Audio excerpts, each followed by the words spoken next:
Salam Kamir, kekaguman ilahi mengarah pada iman dan rahmat. Saudara-saudari yang terkasih, hari ini merupakan Sabtu Suci atau Sabtu Sepi. Sabtu di mana para murid dan pengikut Kristus tidak paham tentang kematian Kristus. Dan pada waktu itu juga hari Sabat, di mana orang-orang tidak boleh bekerja keluar rumah karena Sabat adalah hari Tuhan.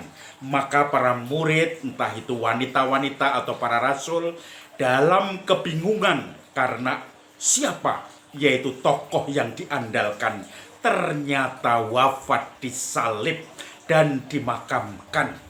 Maka hari Jumat kemarin dimakamkan cepat-cepat karena hari Sabat, hari Sabtu, tidak boleh bekerja menurut tradisi orang Yahudi dan mereka harus di rumah.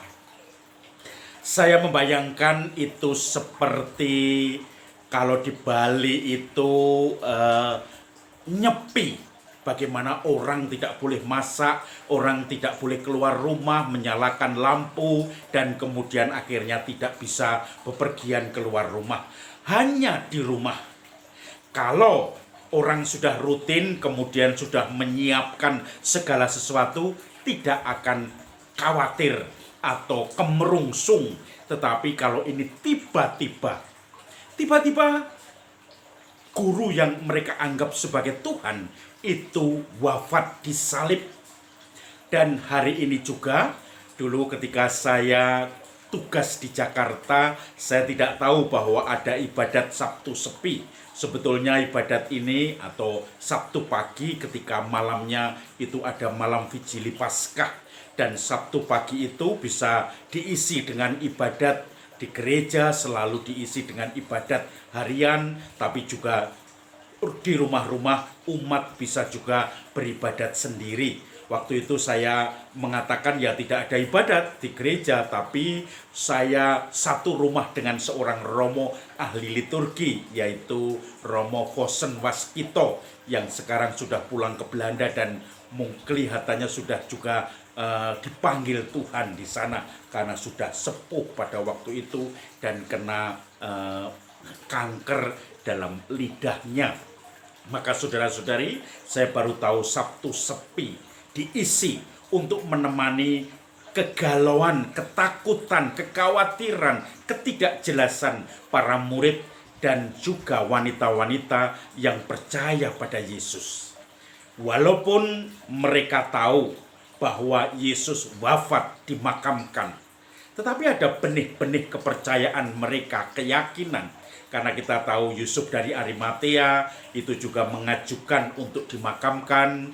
Kemudian beberapa orang, Nikodemus juga minta supaya jenazah Yesus diturunkan, cepat dimakamkan supaya tidak tergantung jenazah Yesus disalib pada hari Sabat.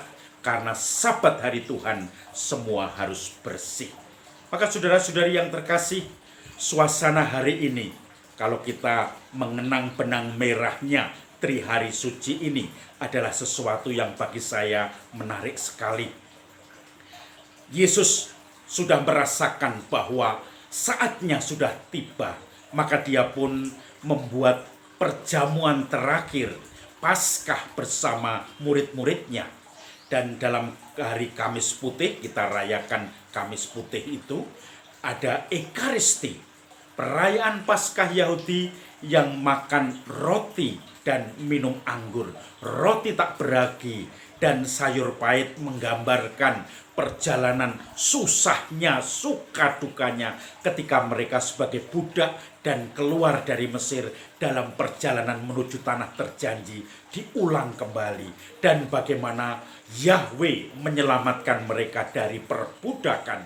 Maka Paskah itu dirayakan oleh orang Yahudi sampai sekarang. Tetapi Yesus mengubah Paskah itu menjadi kebangkitannya. Perjamuan terakhir itu menjadi Ekaristi. Mengangkat roti tak beragi, kenangkanlah aku. Mengangkat anggur, inilah darahku. Minumlah, kenangkanlah aku. Maka roti dan anggur ini menurut keyakinan orang Katolik menjadi tubuh dan darah Kristus yang memperbaharui penyelamatannya setiap kali kita melakukan Ekaristi. Di situ juga diwariskan hukum kasih untuk saling membasuh kaki, di mana Yesus membasuh kaki para muridnya, dan dia mengatakan, kalau kamu menyebut aku guru dan membasuh kaki-kakimu, maka kamu juga harus melaksanakan hal yang sama, membasuh kaki satu dengan yang lain. Kekuatan Ekaristi terangkum di dalam Yesus perjamuan malam terakhir. Kalau kita merindukan Yesus, merindukan karya penyelamatannya, merindukan segala karya ajaib untuk inkarnasi menebus kita, maka kita seharusnya merindukan Ekaristi, menyiapkan hati untuk setiap kali ingin merayakan Ekaristi, dan itu harus terwujud Ekaristi dalam kehidupan nyata untuk membasuh kaki orang-orang di sekitar kita. Lalu Yesus ditangkap. Kemarin hari Jumat pagi-pagi Yesus kemudian disalibkan. Ada beberapa paroki, termasuk paroki saya, tablo untuk penyaliban Tuhan, membantu umat dalam peribadatan visual dengan drama penyaliban Tuhan. Dan disitulah Yesus ternyata yang diunggul-unggulkan oleh mereka, diunggul-unggulkan terutama oleh Yudas yang yakin dia menerima uang. Pasti Yesus tidak akan diapa-apakan karena dia punya supranatural power, kekuatannya. Tetapi Yesus ditangkap, dilucuti, disalibkan, dan akhirnya wafat di hari itu juga. Lalu tombak kemudian menombak lambungnya sehingga keluar darah dan air, sumber kerahiman, penebusan Tuhan atas dosa-dosa kita. Maka kemarin para murid hancur luluh. Petrus pun menyangkal Yesus. Para murid meninggalkan Yesus. Hanya Yohanes dan beberapa wanita termasuk ibu Yesus yang setia mengikuti Yesus sampai disalibkan, sampai wafatnya. Dan dalam devosi kita tahu Maria membopong jenazah Yesus. Dalam Pieta, patung Pieta, digambarkan Maria yang berduka cita yang membopong jenazah Yesus. Masuklah akhirnya hari ini Sabat. Kita diajak untuk bersama-sama dengan para murid yang dalam kegelapan membayangkan makam Yesus. Mereka ketakutan, mereka putus harapan, mereka mempunyai penyesalan, dan kemudian mereka belum paham bahwa Mesias harus menderita, wafat, dan akhirnya nanti bangkit. Di dalam kesedihan, kepanikan, kekelaman, kegelapan, kekeringan rohani, para murid dan wanita-wanita itu bertahan di rumah, menanti ketika Sabat tiba. Dan nanti kita tahu pagi-pagi buta, wanita, kemudian juga mereka mengundang Petrus dan Yohanes untuk lari ke makam. Ternyata makam kosong. Tetapi dalam ke makam yang kosong ini, hari ini kita diajak untuk tetap setia, untuk tidak melakukan keputusan-keputusan yang vital, yang urgent, yang penting dalam hidup kita. Karena dalam kekeringan, kegelapan, kita dituntut untuk setia, dituntut untuk mencoba merefleksikan apa kehendak Tuhan dalam salib ini. Maka saudara-saudari, dalam hari ini di mana hari Sabat menjelang kebangkitan Tuhan, di mana para murid masih mengalami kebingungan, wanita-wanita juga tidak berani keluar rumah, ketakutan akan prajurit-prajurit Bait Allah dan Romawi, ketakutan akan imam-imam agung, para imam dan para ahli-ahli Taurat. Mereka mengunci pintu di rumah. Kita menyatukan dalam ketakutan itu, tetapi ketakutan yang harus kita hadapi dengan dewasa. Bukan ketakutan yang menghilangkan pengharapan kita, tetapi ketakutan menanti apa yang akan terjadi besok pagi ketika orang sudah diizinkan keluar dari aturan kekangan Sabat dan kemudian keluar untuk menengok jenazah Yesus.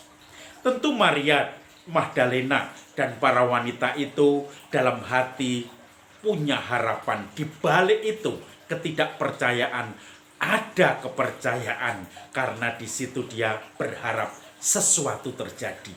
Tidak mungkin kalau mereka putus asa dan kemudian lupa pada pesan-pesan Tuhan Yesus, maka mereka akan mungkin siang-siangan bahkan dengan takut-takut akan ke makam.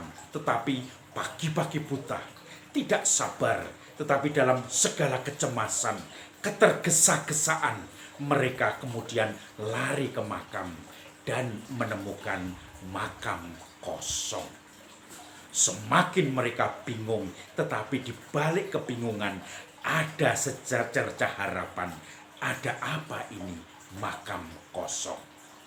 Kita sering menemukan dalam hidup kita makam kosong, di mana harapan-harapan, penghiburan-penghiburan seakan-akan pergi, tidak ada. Di mana kegagalan demi kegagalan dalam hidup kita bertubi-tubi selalu membawa kita beban salib yang seakan-akan untuk bangkit berdiri kita tidak mampu. Lalu juga kita teringat kepada Paulus yang mengatakan bahwa cobaan-cobaan yang diberikan oleh Tuhan kepadaku tidak akan melebihi rahmat dan kekuatan yang diberikannya kepadaku untuk menghadapi cobaan-cobaan itu. Maka sekarang giliran kita semua bertanya sambil memandang salib. Apa yang telah diperbuat Tuhan yang tersalib ini bagi saya masing-masing? Lalu kita balik bertanya, apa yang sudah saya perbuat bagi Tuhan yang tersalib bagi saya? Apa yang sedang kita perbuat bagi Tuhan yang tersalib bagi saya? Dan apa yang akan kita perbuat bagi Tuhan yang tersalib bagi saya? Semoga pertanyaan itu, apa yang sudah, sedang, dan akan kita perbuat untuk Tuhan yang tersalib, yang telah lebih dulu memberikan dirinya bagi kita ini. Semoga dalam kepenatan, dalam kejenuhan, dalam ketakutan, dalam beban-beban hidup kita, salib kita, kita pun diberi pengharapan akan kebangkitan yang akan kita rayakan nanti malam di dalam misa Vigili Paskah bersama wanita-wanita pengikut Kristus yang menemukan Yesus bangkit. Salam Kamir, kekaguman ilahi mengarah pada iman dan rahmat.